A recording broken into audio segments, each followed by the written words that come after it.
Assalamualaikum warahmatullahi wabarakatuh. Baiklah, kita lanjut untuk perhitungan bagi hasilnya. Kalau untuk mekanisme perhitungannya tuh kayak gimana, nanti Ibu kirimkan materinya. Kemudian kalau untuk langsung ke aplikasinya kayak gimana, ini contohnya. Jadi yang pertama, perhitungan bagi hasil itu kita harus mencari dulu saldo rata-rata harian atau SRRH. Ini SRRH, ada juga rumus untuk mencari saldo, untuk mencari distribusi pendapatan yang ini. Tapi untuk sebelumnya kita harus mencari saldo rata-rata harian. Nah, contoh soalnya kita langsung saja. Misalkan Tuan Ali mempunyai tabungan mudharabah di Bank Syariah dengan transaksi sebagai berikut. Tanggal 6 Januari merupakan setoran awal Tuan Ali 2 juta. Kemudian transaksi berikutnya tanggal 12 Januari tahun 2019 ada setoran lagi, nilainya 8 juta setorannya. Kemudian tanggal 20 Januari 2019 ada setoran lagi 5 juta nilainya. Kemudian tanggal 27 Januari ada penarikan 3 juta. Nah, penyelesaiannya itu yang pertama, tahap pertama itu kita harus menghitung saldo rata-rata tertimbang dan jumlah hari. Oke, ini contoh cara menghitungnya. Mari kita lihat. Yang pertama, tanggal 6 Januari sampai 11 Januari 2019 itu dihitung dari mana? Dari sini. 6 sampai sebelum tanggal 12 ya, jadi ambilnya tuh tanggal 11 saja. 6 sampai 11 Januari. Nih, tanggal 6 sampai 11 Januari itu ada 6 hari. 6, 7, 8, 9, 10, 11. 6 hari. Oke, 6 hari itu nilai saldonya masih 2 juta. Ini 2 jutanya. Ya, saldonya 2 juta. Kemudian berikutnya saldo tertimbang. Nah, saldo tertimbang ini dapat dari mana? Saldo tertimbang ini didapat dari jumlah hari ini dikali dengan saldonya. Jadi 6 kali 12. 6 kali 12 sama dengan 12 juta. Bisa? Oke, kalau bisa kita lanjut. Berikutnya ini tanggal 12 sampai 19 Januari. Dilihat dari ini transaksi dari yang kedua ke ketiga itu 12 ke 19 Januari. Jangan ambil 20-nya. Jadi ambil 19 saja. Itu terhitung ada 8 hari. 13, 14, 15, 16, 17, 18, 12, 13, 14, 15, 16, 17, 18, 19. Ada 8 hari. Itu saldonya itu 10 juta. 10 juta didapat dari mana? Dari sini. 2 juta ini ditambah dengan 8 juta. Ya.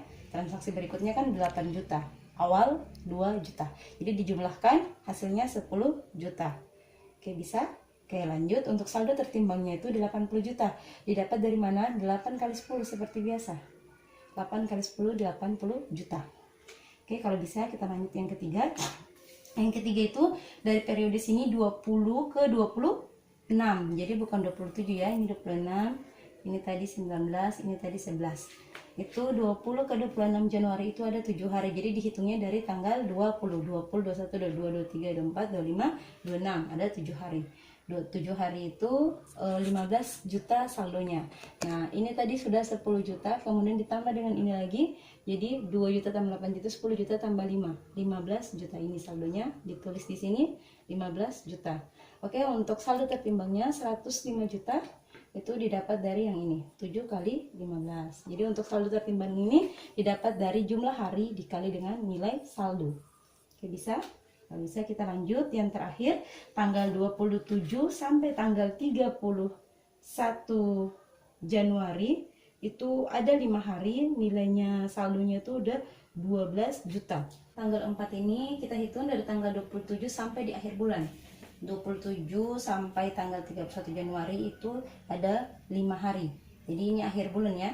Jadi kalau akhir bulan tersebut cuma sampai tanggal 30, hitungnya sampai tanggal 30. Kalau sampai 29 ya hitung sampai 29. Oke, lanjut. Ini ada 5 hari, 27, 28, 29, 30, 31, 5 hari. Oke, bisa? Nah, sekarang di tanggal ini saldonya berapa? Sini 12 juta. Menurun ya. Menurun karena apa? Karena di sini ada terjadi penarikan. Lihat. Penarikannya 3 juta. Di sini tadi jumlahnya ini dijumlahkan semua karena setoran, merupakan setoran. Ini setoran, ini setoran, ini setoran. Itu dijumlahkan semua. Ketika ada penarikan, maka harus dikurangi. Jadi ini tadi total sampai ke sini itu sudah 15 juta, ada penarikan 3 juta, maka dikurangi 15 juta kurang 3 juta, sisanya 12 juta.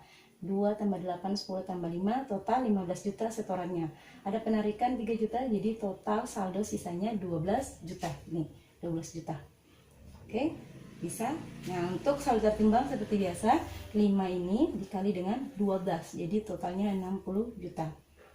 Oke, bisa. Kalau bisa kita menghitung, berikutnya kita menghitung total harinya berapa? Total harinya 6 tambah 8 tambah 7 tambah 5, itu ada 26 hari. Kemudian total saldo tertimbang 12 tambah 80 tambah 105 tambah 60 juta, totalnya 257 juta. Oke, bisa? Kalau bisa, kita sudah selesaikan perhitungan yang pertamanya. Kemudian yang keduanya kita masuk untuk menghitung saldo rata-rata harian.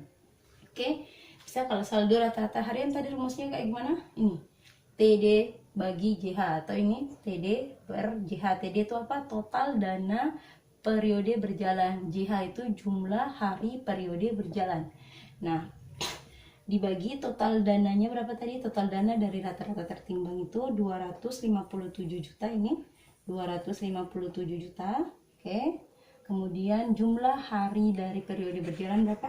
Nih, 6875 itu ada 26 hari. 26 hari dibagi 257 dibagi dengan 26 hari, 257 juta dibagi 26 hari sama dengan 9.884.615. Nah, ini adalah saldo rata-rata harian atau SRRH.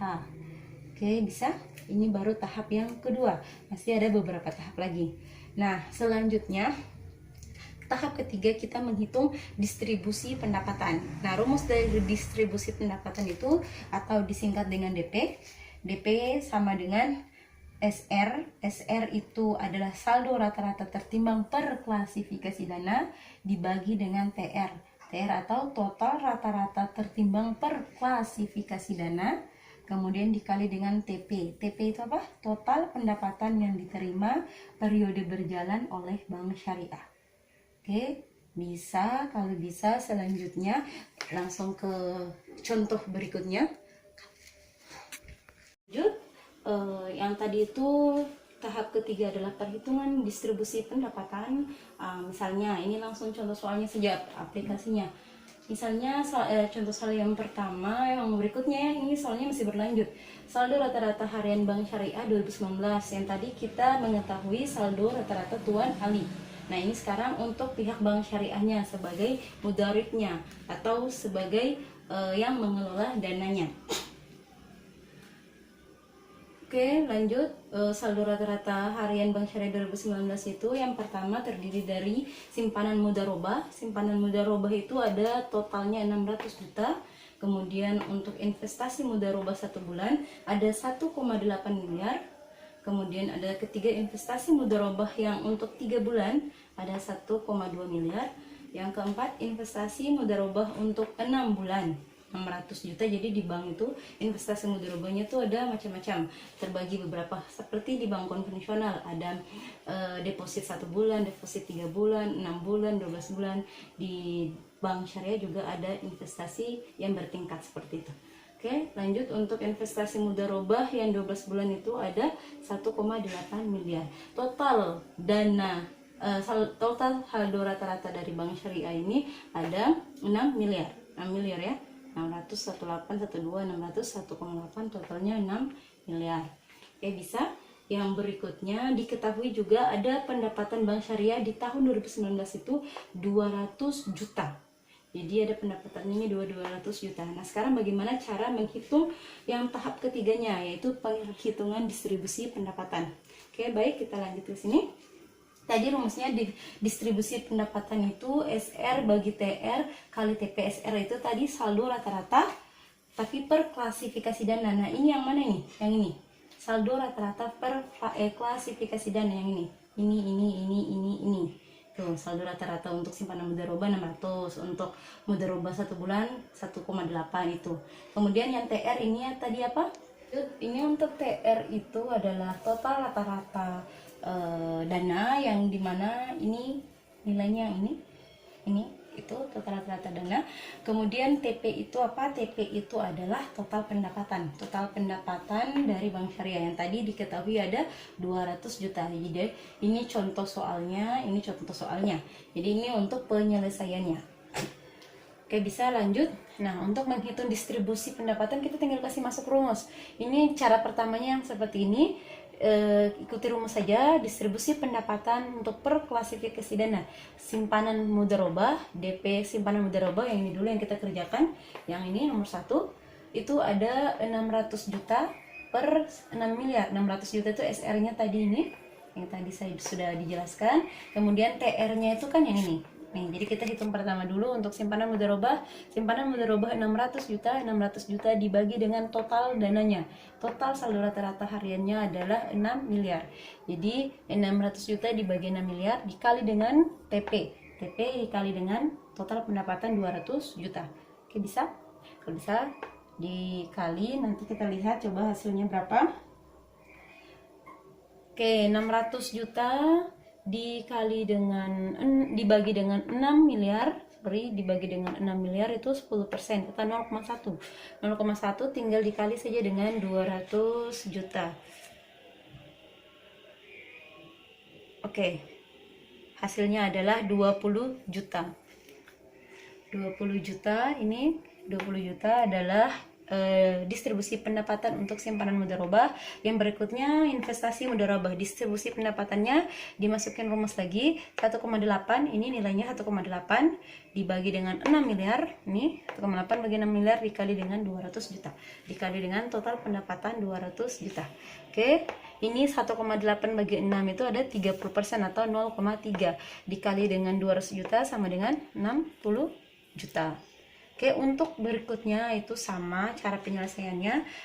Distribusi pendapatan untuk investasi mudharabah 3 bulan. Ini investasi mudharabah 3 bulan 1,2 tinggal dibagi dengan 6 miliar. Ini dibagi dengan ini 1,2 bagi 6 miliar dikali dengan TP atau 200 juta kali dengan 200 juta.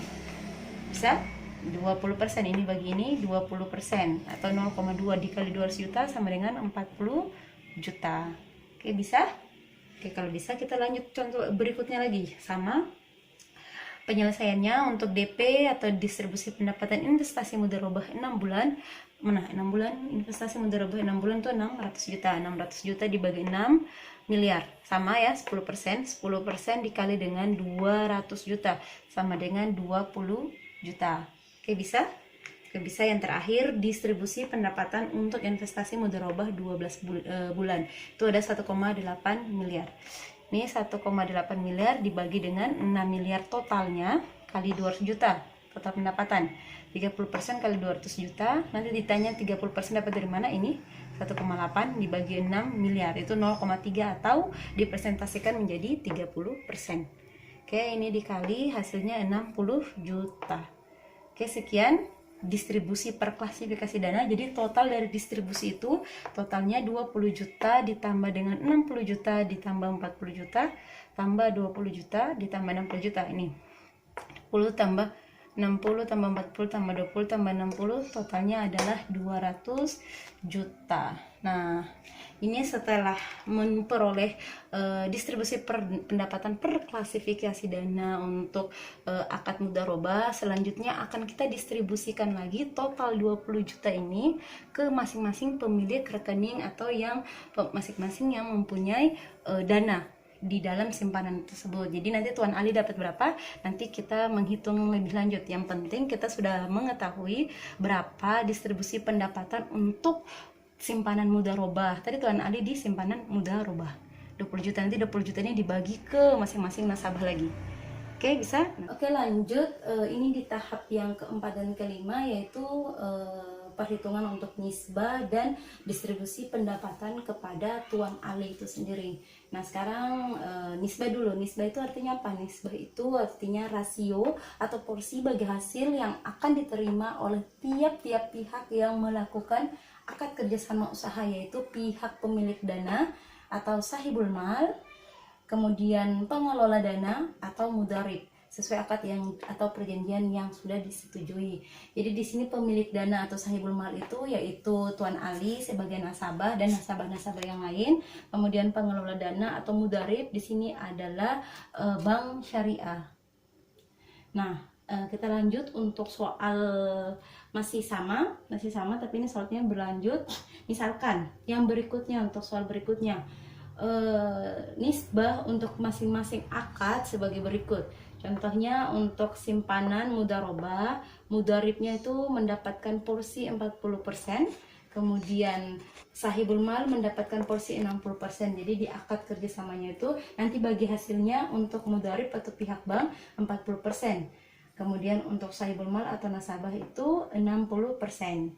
Kemudian untuk jenis akad investasi mudharabah 1 bulan, nisbahnya itu bagi hasilnya 50%, 50%. Jadi untuk mudarib 50, untuk nasabah 50. Lanjut untuk investasi mudharabah 3 bulan, ada akadnya misalkan nisbahnya 40% untuk pihak bank, 60% untuk pihak nasabah atau sahibul mal. Oke, yang berikutnya investasi mudharabah 6 bulan. Mudarib itu dapat bagian 30%, kemudian sahibul mal nasabah bagiannya 70%, dan yang terakhir untuk jenis akad investasi mudharabah 12 bulan, mudarib atau pihak bank dapatnya 25%, kemudian untuk sahibul mal dapatnya 75%. Oke, bisa? Kalau bisa ini untuk perjanjian akadnya. Nah, selanjutnya kita menghitung distribusi pendapatan, berapa bagian untuk mudarib dan berapa bagian untuk sahibul mal. Oke, yang pertama kita hitung untuk simpanan mudharabah. Simpanan mudharabah untuk down distribusi pendapatan 20 juta, bisa dilihat di sini yang tadi sudah kita hitung. Bisa 20 juta itu. Kemudian kita distribusikan, mudarib dapat berapa? Lihat di sini dia dapat bagian porsi 40%, mudarib 40%, tinggal dikalikan saja dengan distribusi pendapatan dari total pendapatan yang tadi 200 juta. Totalnya 200 juta didistribusikan untuk simpanan mudharabah itu bagiannya 20 juta. Kemudian dari 20 juta ini didistribusikan kembali bagian mudarib 40%, bagian sahibul mal 60%. Oke, 40% kali 20, jadi bagian mudarib atau pihak bank dapat 8 juta. Sahibul mal 60%, 20 juta kali 20 juta. Jadi sahibul mal atau pemilik dana itu dapatnya 12 juta. Nanti 12 juta ini semua untuk dibagikan untuk seluruh pemilik dana. Jadi pemilik dana itu misalkan ada Tuan Ali, Tuan Andi, ada Nyonya Antin, dan yang lain. Ini nanti didistribusikan kepada pemilik dana-dana tersebut. Oke, bisa lanjut. Untuk investasi mudharabah 1 bulan itu tadi dilihat distribusi pendapatannya dapat 60 juta. Ini bisa dilihat. Oke, 60 juta. Oke, selanjutnya didistribusikan mudarib 50% ini. 50%, kemudian sahibul mal juga 50%. Tinggal dikalikan saja 50% kali 60 juta. 60 juta sama dengan 30, ini juga sama nilainya 30 juta. Kemudian yang ketiga, investasi mudharabah 3 bulan. Ini dilihat distribusi pendapatan sebelumnya tuh 40 juta. Dibagi 40 juta itu untuk mudarib 40%. Nih, mudarib 40%, sahibul mal 60%. Dikalikan saja. Totalnya untuk mudarib dapat 16 juta, sahibul mal dapat 24 juta. Jadi ini 24 juta bukan untuk satu sahibul mal, tapi untuk seluruh sahibul mal. Nanti dibagi-bagikan lagi. Kemudian yang keempat. Oke, bisa. Yang keempat, selanjutnya masih sama perhitungannya untuk investasi mudharabah 6 bulan, distribusi pendapatan atau DP-nya itu 20 juta. Ini bisa dilihat 20 juta. Oke, bisa. Oke, 20 juta itu kemudian dibagi ke mudarib 30%. Ini sesuai akadnya, 30% untuk mudarib, kemudian 70% untuk sahibul mal. Dikalikan saja. 30% kali 20 juta, 60. Sorry, ini 6 juta. 6 juta. Kemudian untuk sahibul mal 70%. Sahibul mal 70% kali 20 juta 14 juta. Oke, lanjut yang terakhir, investasi mudharabah 12 bulan. Ini dilihat distribusi pendapatannya tuh 60 juta dari total 200 juta. Ini 60 juta. Kemudian akadnya nisbahnya 25% untuk mudarib, sahibul mal 75%. Nih. Jadi dikalikan saja, mudharibnya dapat 25% kali 60 juta 15 juta, sahibul mal 75% kali 60 juta sama dengan 45 juta. Nah, pihak mudharib ini kan pihak bank dia dapat totalnya 15 juta dari satu periode. Misalkan sahibul mal 45 juta juga, tetapi 45 juta ini akan didistribusikan kepada beberapa pemilik dana. Oke, lanjut. Yang terakhir, kita harus mengetahui berapa bagian yang akan diterima oleh Tuan Ali. Ini tahap yang paling terakhir atau tahap kelima. Jadi yang tadi satu sudah kalian lihat itu, yang kedua, kemudian yang ketiga dan keempat, ini perhitungan distribusi pendapatan. Yang kelima, bagian pendapatan yang akan diterima oleh Tuan Ali. Tadi sudah kita hitung SRRH-nya Tuan Ali itu atau saldo rata-rata hariannya Tuan Ali itu adalah 9.884.615. Kemudian total simpanan mudharabah seluruhnya tadi di contohnya juga ada 600 juta sudah diketahui. Kemudian yang terakhir bagian sahibul mal 12 juta. Ini dapat dari sini. Nih, tadi sahibul mal untuk simpanan mudharabah, sahibul malnya itu ini dia mendapat bagian 12 juta. Oke, lanjut. Sekarang kita tinggal masukkan ke dalam rumus untuk distribusi pendapatan. Distribusi pendapatan sama dengan saldo rata-rata hariannya dibagi dengan total dana atau total rata-rata tertimbangnya dikali dengan total pendapatannya. Nah, sekarang untuk Tuan Ali sendiri dapatnya 9.884.615 yang ini SRH-nya, kemudian dibagi dengan 600 juta atau total rata-rata dananya, ini total rata-rata dana tertimbangnya total simpanan mudharabah, kemudian dikali dengan 12 juta. 12 juta ini yang ini yaitu total pendapatan yang diterima oleh sahibul mal yang ada di simpanan mudharabah, 12 juta dikali ini dibagi ini, kemudian dikali hasilnya adalah 197.692,80. Nah, ini untuk satu periode yang diperoleh keuntungan atau pendapatan yang diperoleh oleh Tuan Ali setelah menyimpan uangnya dengan akad simpanan mudharabah. Itu yang tadi sudah kita hitung. Jadi kalau satu periodenya dia cuman menyimpan segitu, maka yang dia peroleh juga bagiannya hanya 197.692,80 rupiah. Oke, sekian penjelasan untuk perhitungan bagi hasilnya. Kita lanjut nanti untuk contoh soal berikutnya. Terima kasih. Wassalamualaikum warahmatullahi wabarakatuh.